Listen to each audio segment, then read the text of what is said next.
আসসালামু আলাইকুম রহমতুল্লাহি ওবরকাতুহু। সম্মানিত দর্শক, আবুল সরকার নামক একজন বাউল সঙ্গীত শিল্পী। এরা গ্রামগঞ্জলে গান গায়। এদেরকে অনেকে ঠিক বাউল গানও বলে, আবার অনেকে বিচার গান বলে। দুই পক্ষ তর্ক করে, বিতর্ক করে। এক পক্ষ শরীয়তের গায়ক, শরীয়তের পক্ষে কথাবার্তা বলে, এবং আরেক পক্ষ মারফতি গল্প বলে বা গান গায়।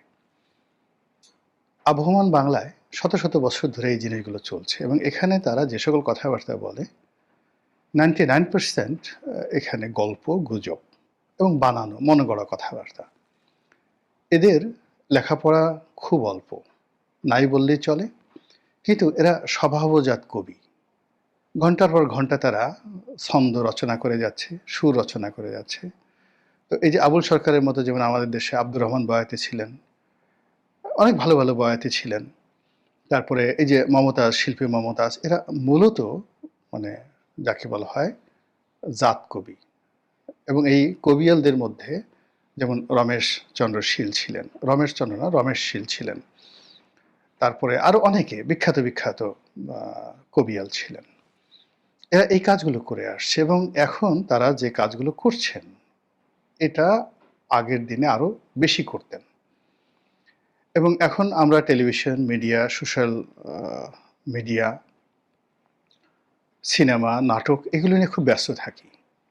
কিন্তু আদিকালে 70-এর দশকে, 60-এর দশকে গ্রাম বাংলায় এই কীর্তন, পুজো, বিচার গান, জারি, সারি, নৌকা বাইচ এগুলোর মধ্যেই যাত্রাপালা, থিয়েটার, নাটক এগুলোর মধ্যেই মানুষ 90% তাদের বিনোদন খুঁজে পেত।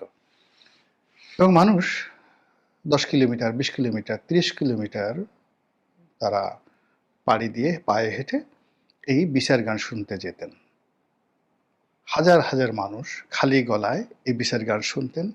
এবং আমি আমার শৈশবে দেখেছি যে এরকমও সেই দিনের বেলায় বা রাতে বিচার গানের পালা বসেছে, সেখানে অন্তত 10 থেকে 20,000 লোক।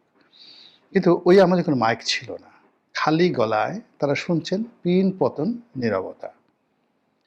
তো যেমন আব্দুর রহমান বয়াতির একটা বিখ্যাত গান আছে, ফাতেমার চলনা আলীর প্রাণের সহে না, একদিন ঝগড়া করলেন তারা দুইজনা, মা ফাতেমা আলীর খেদমত জানতেন না। খুব শৈশবে শুনছি, কিন্তু আমার এখন মনে আছে। এখন এর সঙ্গে আসলে আপনি কোনো বাস্তবের মিল পাবেন না। তারা আল্লাহকে নিয়ে বিতর্ক করে, রাসূলকে নিয়ে বিতর্ক করে, সাহাবাদেরকে নিয়ে নানা রকম গল্প। অমুক সাহাবা আকাশে উঠতে পারতেন, অমুক সাহাবার স্ত্রী তার চেয়ে বেশি বুজুর্গ ছিলেন, তাকে পা ধরে টেনে রেখেছেন, ও পাখি হয়ে গেছে। এগুলো গল্প, ঠিক বিশ্বাস সিন্ধুর গল্পের মতো গল্প। আর আমাদের এই সমাজে, কালচারে ঠিক আমরা যেমন মুসলমান ধর্মে যে গল্পগুলো এই যে এরা বলছে, একই গল্প কিন্তু এরকম মহাভারত নিয়ে আছে, একই গল্প বৌদ্ধদেরকে নিয়ে আছে, খ্রিস্টানদেরকে নিয়ে আছে, অন্যান্য ধর্ম সম্প্রদায় যারা আছে, বড় বড় ধর্ম, জৈন ধর্ম, শিখ ধর্ম, পার্সিদের যারা অগ্নিউপাসক তারা, এই সব জায়গা থেকে এরকম কিচ্ছা কাহিনী আছে। এখন এরই ধারাবাহিকতা এই আবুল সরকার গল্প বলেছে, আল্লাহকে নিয়ে কতগুলো বিতর্ক করেছে, গান গেয়েছে, যেটা ইন্টারনেটে দেখলাম। এবং এই কারণে তাকে গ্রেপ্তার করা হয়েছে, এবং গ্রেপ্তার করার পর এই তার বক্তব্য সোশ্যাল মিডিয়াতে ভাইরাল হওয়ার কারণে তার যারা সমর্থক রয়েছেন, সেই সমর্থকের উপর তৌহিদি জনতার নাম দিয়ে যারা ইসলামপন্থী, এরাও অত জানে না। এরাও ঠিক নামাজ কালাম বলতে 10-12টা সূরা জানেন, তারপর কিছু কিছু অর্থ জানেন, অনেকে কোরআনের হাফেজ, কিন্তু পুরো কোরআন তারা মানে অর্থ জানেন ঠিক এরকম না। সাধারণ একেবারে যাদেরকে বলা হয় খেটে খাওয়া মুমিন মুসলমান, একেবারে সাধারণ, বিশ্বাসটাই তাদের একমাত্র পুঁজি। তো তারা ভাত খাবে না, বা পরনে তাদের কাপড় নেই, ঘর ভর্তি অভাব আছে, কিন্তু আল্লাহ প্রেম, রাসূল প্রেম তাদের মানে একেবারে টগবগ করে, তারা যেকোনো সময় জীবন দিয়ে দিতে পারে। এটা একটা সম্প্রদায়। আবার বাউল যারা কাজ করছে তারাও তো এইভাবে আবহমান কালে একটু গাঁজা খাচ্ছে, একটু এই কাজ করছে, সন্ন্যাসী মেয়েদের সাথে দহরম-মহরম করছে, যেটাকে বলা হয় একেবারে ফ্রি সেক্স করছে। এই জিনিসগুলো চলে আসছে এদের মধ্যে। আমাদের ছোটকালে আমরা দেখতাম বৈরাগ, বৈরাগিনী তারা একসাথে বটতলায় থাকে। তারা কি বিয়ে থা করছে? কোনো কারণে তাদের সন্তান-সন্ততি আছে আমরা জানি না। কিন্তু তারা একসাথে আছে। সমাজ এটা মেনে নিয়েছে। ওই গ্রামের এক কোণায় দেখা গেল বিশা নামক একজন সন্ন্যাসী আছে। সে সারাদিন গাঁজা খেয়ে পড়ে থাকে। রাতে গান গায়, ডুগডুগি বাজায়। মানুষ এটা নিয়ে কখনো মানে তাদেরকে মারতে যায়নি। ৭০-এর দশকে, ৮০-এর দশকে আমরা গ্রাম বাংলায় এই সহনশীলতা দেখেছি। কিন্তু এখন মানুষ খুব অধৈর্য হয়ে পড়েছে। আর এই অধৈর্য সমাজকে সঠিক পথে রাখার জন্যে রাষ্ট্রশক্তির যে জ্ঞান দরকার, গরিমা দরকার, সাহস দরকার, শক্তি দরকার, সেটা বর্তমান রাষ্ট্র সরকার যারা পরিচালনা করছেন তাদের নেই। এই জ্ঞানই তাদের নেই। ফলে কি হলো? এই বাউল সরকারকে গ্রেপ্তার করতে হলো। আর এই ধরনের তার সমর্থকদের উপর যে হামলা হলো, সেই হামলার যে মব, এটার যে বদনাম সারা দুনিয়াতে ছড়িয়ে পড়ল, তার ফলে আগামীতে এটি নিয়ে দেশীয়ভাবে, আন্তর্জাতিকভাবে বিভিন্ন পক্ষ খেলতে চেষ্টা করবে। আপনারা জানেন যে এই সকল বাউল সংস্কৃতি, এমনকি ধরেন আমাদের দেশে একটা বিষ্ণু মূর্তি আছে, এটিকে মানে জাতিসংঘের বা আন্তর্জাতিক যে সংস্থাগুলো রয়েছে, এগুলোকে একটা গ্লোবাল হেরিটেজ মনে করে। আপনি ইচ্ছা করলে একটা বিষ্ণু মূর্তিকে ১০০০ বছরের একটা বিষ্ণু মূর্তি, একটা পাথর কিংবা একটা কয়েন, এটাকে আপনি নষ্ট করতে পারবেন না। তো এই যে আমাদের দেশে অনেকগুলো সংস্কৃতি, জাতীয়, উপজাতীয়, তারপরে বিভিন্ন ধর্ম, বর্ণ, সম্প্রদায়, গোষ্ঠী, তারা যে কৃষ্টি এবং কালচারগুলো মানে অনুসরণ করে, এগুলোকে প্রোটেক্ট করার জন্য এই পৃথিবীতে অনেকগুলো সংগঠন রয়েছে অত্যন্ত শক্তিশালী, যারা জাতিসংঘের মতো প্রতিষ্ঠানকে নিয়ন্ত্রণ করে। এগুলোকে গ্লোবাল হেরিটেজ বলা হয়। যেমন ধরুন রেড ইন্ডিয়ানরা আছেন আমেরিকাতে, অস্ট্রেলিয়াতে আছেন আদিবাসীরা, আমাজনের জঙ্গলে রয়েছেন বন্য মানুষ। আপনি তাদের একটা পশমে স্পর্শ করতে পারবেন না। তারা যেভাবে আছে, তারা ন্যাংটা হয়ে ঘুরে বেড়ায়, মানুষের মাংস খায়, ডাজ নট ম্যাটার। এটাকেই মনে করে তারা একটা গ্লোবাল হেরিটেজ। তো কাজেই এই যে আবুল সরকার যা কিছু করছে, এর পেছনে অনেক আন্তর্জাতিক চক্র রয়েছে, শক্তি রয়েছে, পক্ষ রয়েছে, যারা তাকে প্রোটেক্ট করার জন্য এই বাংলাদেশ সরকারের উপর চাপ প্রয়োগ করবে। ২ নম্বর হলো যে এটাকে যদি আপনি স্থানীয়ভাবে ধরেন, তাহলে এই যে তৌহিদি জনতা যে কাজগুলো করেছে, আবার এটার বিপরীতে বাউল সমর্থকরা যে মারামারি করার চেষ্টা করছে, এটা যে অস্থিরতা তৈরি করবে, এই অস্থিরতার সঙ্গে যদি আওয়ামী লীগ যুক্ত হয়, ভারত যুক্ত হয়, বিএনপি যুক্ত হয়, জামাত যুক্ত হয়, পুরো জিনিস আপনার নিয়ন্ত্রণের বাইরে চলে যাবে না? অথচ বিষয়টা একেবারে সাধারণ। আমি তো সেই আবুল সরকারের বক্তব্য শুনলাম। এখানে তো আমি আপত্তি করার মতো কিছুই দেখছি না। আবুল সরকার বলছে আল্লাহর মুখ বা আল্লাহর পশ্চাৎদেশ, এটা নিয়ে কথা বলেছে। মুসলমানরা যে আল্লাহকে বিশ্বাস করেন, সে আল্লাহতে কোনো আকার নেই, তার মুখ নেই, তার দেহের অন্য কোনো অঙ্গ প্রত্যঙ্গ নেই, হাত নেই, পা নেই। তো আবুল সরকার এই জিনিসটা জানেন না যে মুসলমানরা যে আল্লাহর কথা বলে, অলমাইটি আল্লাহ, তিনি নিরাকার, তার কোনো আকার নেই, আকৃতি নেই। তিনি মানুষের মতো কথা বলেন না, তিনি মানুষের চিন্তা এবং চেতনার ঊর্ধ্বে, মানে মানুষের চিন্তা যেখানে শেষ, মহান আল্লাহ রাব্বুল আলামিনের কুদরত সেখান থেকে শুরু। কাজেই আবুল যে কথাগুলো বলেছেন আল্লাহ সম্পর্কে, তার আকার এবং আকৃতি নিয়ে, তার অঙ্গ প্রত্যঙ্গ নিয়ে যে কথা বলেছেন, it's a matter of ignorance. এটাকে অজ্ঞতা বলা হয়, জাহিলিয়াত বলা হয়। এই জাহিলিয়াতের যে অন্ধকার, এটা দূর করার জন্য আপনাকে নূর লাগবে। এ সকল মানুষকে বোঝাতে হবে। আমি যদি তার জায়গায় থাকতাম, একটা টেলিভিশন ক্যামেরা নিয়ে তার সঙ্গে আমি কথা বলতাম, আচ্ছা আপনি তো এই কথাগুলো বললেন, আচ্ছা বলেন তো কি?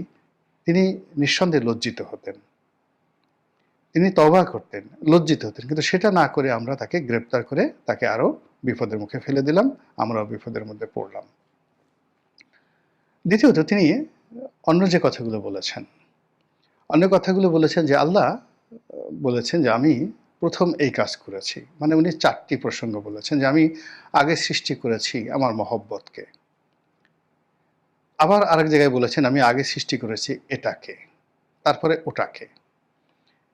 এটার মধ্যে সে যে প্রশ্ন করেছে, ইগনোরেন্স থেকে এই প্রশ্নটা স্বাভাবিক। কিন্তু ইসলামী যারা স্কলার, তারা যদি তাকে বুঝাতে চাইতেন, যেহেতু তার অডিয়েন্স আছে, তার কথা লক্ষ লক্ষ মানুষ শুনে, কাজেই তার মধ্যে নূর ঢুকিয়ে দেওয়া, তাকে হেদায়েতের পথে আনা বা তাকে সমৃদ্ধ করা। এমনকি কোনো হিন্দু, বৌদ্ধ, খ্রিস্টান পণ্ডিত যাদের প্রচুর দর্শক রয়েছে, অনুসারী রয়েছে, আপনি যদি মনে করেন যে ধর্ম সম্পর্কে, ইসলাম সম্পর্কে, আপনার জাতির সম্পর্কে, আপনার কওম সম্পর্কে, সরকার সম্পর্কে তার ধারণা অস্পষ্ট, আপনার উচিত হলো তাকে গিয়ে বোঝানো, বলা যে যেহেতু আপনি এই বিষয়গুলো মানে জানেন না, এই ঘটনা, তাকে কনভিন্স করা, শুধু তথ্য দেওয়া, এটা কিন্তু একটা দাওয়াতি কর্ম। তো সেই ভদ্রলোক যেটা করছে যে আল্লাহ যেটা বলেছেন যে আমি সৃষ্টি করেছি, এখন সৃষ্টির মধ্যে বস্তুগত বিষয় রয়েছে। আপনি কম্পিউটারের হার্ডওয়্যার ধরেন, তো যখন হার্ডওয়্যারের কথা বলা হয়, তা আল্লাহ সবার আগে কোন হার্ডওয়্যারটা তৈরি করেছেন? যদি সফটওয়্যারের কথা বলা হয়, তাহলে আল্লাহ সর্বপ্রথম কোন সফটওয়্যারটি তৈরি করেছেন? আপনি এটা কম্পিউটারের জায়গাতে চিন্তা করেন। তো এখন মানুষের যে ভালোবাসা, তিনি বলেছেন আমার মহব্বতকে আমি প্রথম তৈরি করেছি। তো মহব্বতটা ইটস এ সফটওয়্যার। এই সফটওয়্যারের কোনো অস্তিত্ব নেই। তো যখন একটা জিনিস সফটওয়্যার তৈরি করা হলো, এখন সেই সফটওয়্যারটা আপনাকে একটা স্ট্রাকচারের মধ্যে আপনি রাখবেন। তখন আপনার সেই স্ট্রাকচারের মধ্যে আপনি প্রথমে কি তৈরি করবেন? সেটার যে সকল হার্ডওয়্যার রয়েছে, হার্ড ডিস্ক রয়েছে, যে সকল চিপস রয়েছে, সেগুলো তৈরি করবেন। আচ্ছা, তৈরি করলেন। করার পরে এগুলোকে একটা কাঠামো দিবেন। সেটাকে একটা যখন আসবে তখন আপনি বলবেন যে আমি এরপরে কি করলাম? সবার আগে আমি তৈরি করলাম একটা কাঠামো। তাহলে একটা কম্পিউটারের ক্ষেত্রে আপনি আগে সফটওয়্যারের কথা যখন আসে, আপনি সবার আগে সফটওয়্যার তৈরি করলেন। এরপরে হার্ডওয়্যারের কথা চিন্তা করলেন। এরপরে আপনি করলেন যে আ আমি একটা ক্যাচিং তৈরি করলাম। এখানেই শেষ হলো? এটাকে আপনি মানুষের দরবারে পৌঁছে দেওয়ার জন্য এরপরে আপনি একটা মার্কেটিং প্ল্যান করলেন। আপনি এটাকে ব্র্যান্ডিং করার জন্য মার্কেটিং প্ল্যান করলেন। তো কাজেই আল্লাহ রাব্বুল আলামিন সবার আগে সৃষ্টি করেছেন, যদি এই কথা বলা হয়। এই মহাবিশ্বে এই মাখলুকাতে যে শ্রেণী রয়েছে, সেই শ্রেণীগুলোর মধ্যে যে শ্রেণী বিন্যাস রয়েছে, তিনি যে জাতির কথা বলছেন, যে ভূমির কথা বলছেন, যে আদেশের কথা বলছেন, উপদেশের কথা বলছেন, যে উদ্দেশ্যের কথা বলছেন, প্রত্যেকটার একটা শুরু আছে। আউয়ালও রয়েছে, আখেরও রয়েছে। একটা শুরু রয়েছে আর একটা শেষ রয়েছে। তো এটা পরিপূর্ণ কুরানিক জ্ঞান থাকার পাশাপাশি আপনাকে পদার্থবিজ্ঞান, আপনাকে রসায়ন, আপনাকে মহাকাশ বিজ্ঞান এবং এই জিনিসগুলো একত্র করে বোঝার জন্য যে প্রজ্ঞা দরকার, উইজডম দরকার, সেটা ছাড়া আপনি বুঝতে পারবেন না। এখন আমাদের দেশে যারা একেবারে শীর্ষ পর্যায়ের যারা আলেম ওলামা বলেন নিজেদেরকে, মানে তারা কোরআনের হয়তো হাফেজ, তারা হয়তো বুখারী শরীফ, মুসলিম শরীফ, হাদিসের জন্য সকল অমূল্য গ্রন্থগুলো রয়েছেন, তারা সেগুলো তেলাওয়াত করেছেন, পড়েছেন, মুখস্থ করেছেন। তারপরে ইসলামে যে সকল স্কলার রয়েছেন, তাদের কয়েকখানা বই পড়েছেন, মাথায় একটা টুপি দিয়েছেন, হাতে তসবিহ নিয়েছেন, গলায় সুন্দর স্বর আছে, ওয়াজ করছেন। আর বলছেন, আমি হজরতুল আল্লাম, আমি আলেমকুল শিরোমণি। কিন্তু বাস্তবতা কিন্তু তা নয়।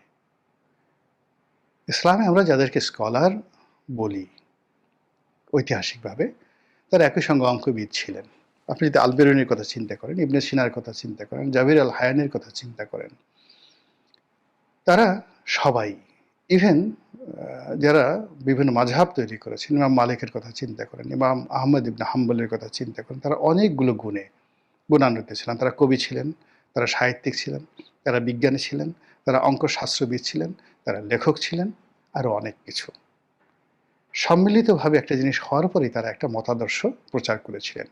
কিন্তু আমাদের দেশের এই জিনিসগুলো এখনো পর্যন্ত গড়ে ওঠেনি। ব্রিটিশরা সেই যে কলকাতা আলিয়া মাদ্রাসার মাধ্যমে এক ধরনের শিক্ষা ব্যবস্থা চালু করেছেন, আর সেই ব্রিটিশরাই আবার দেওবন্দ মাদ্রাসার মাধ্যমে আরেকটি পদ্ধতির শিক্ষা ব্যবস্থা চালু করেছেন।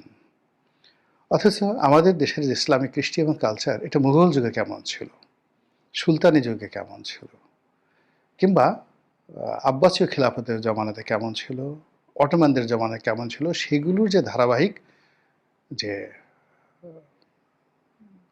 কম্পালশন যেটাকে বলা হয়, কিংবা আলা জাহার কিভাবে আজকের এই পর্যায়ে এলো, কিংবা ধরুন এখনো পর্যন্ত পৃথিবীর সবচেয়ে প্রাচীন বিশ্ববিদ্যালয় দ্য ইউনিভার্সিটি অফ কায়রোয়ান, যেটি মরক্কোতে আছে। তো এই বিশ্ববিদ্যালয়টি এই যে পৃথিবীর সবচেয়ে মানে আল আজহারের চেয়ে অনেক পুরনো প্রথম বিশ্ববিদ্যালয় মুসলমানদের মধ্যে, যেটি এখন পর্যন্ত টিকে আছে।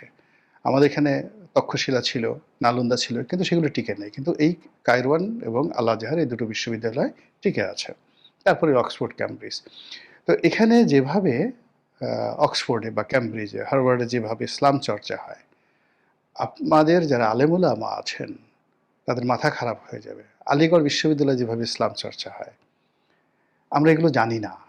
না জানার কারণে কি হলো, আমাদের এই যে মাদ্রাসাগুলোতে যেভাবে শিক্ষা দেওয়া হয়, মক্তবগুলোতে যেভাবে শিক্ষা দেওয়া হয়, এটার উপর ভিত্তি করে আমরা অসংখ্য সেই যাকে বলা হয় শত্রু তৈরি করে ফেলছি, ধর্মের এবং নিজের।